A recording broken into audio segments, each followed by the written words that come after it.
Good day and peace be with you. It's an honor to represent the Philippines as appointed permanent representative in addressing the Philippines position to our General Assembly agenda. The United Nations has established the Universal Declaration of Human Rights in reaching out in seeking human dignity, equality, and humanity to all people. It is implied the universality, for it should be applicable to all regardless of their demographic characteristics. The United Nations established the 2030 Sustainable Goal, which serves as a common agenda to all nations, with quote, no one left behind.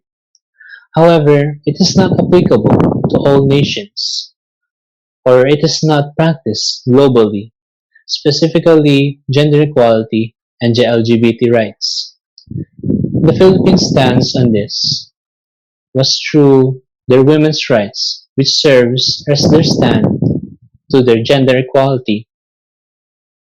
For LGBT rights, however, there is no given law. However, they are given a freedom to advocate amongst their will. The rising cases and violence against the LGBT and women's rights in the Middle East has come into our concern, for they host 2 million overseas Filipino workers who works into different industries in the Middle East.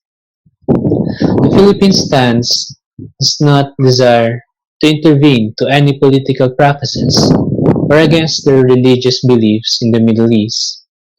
The Philippines seeks the safety and protection of our overseas Filipino workers. The Philippines is also avoiding this matter against the Middle East through job screening in recruitments. This ensures to exclude those who belong to the third sex, which they consider as gay. This is based on the memorandum that's given by the Middle East in the 2010. And the United Nations sees this as an oppression to the people.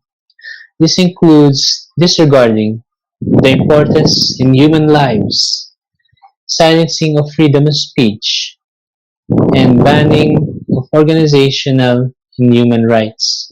The United Nations seeks to implement gender equality and LGBT to all nations to achieve both sustainable goals of 2030 and the universality of the Universal Declaration of Human Rights in the global scale.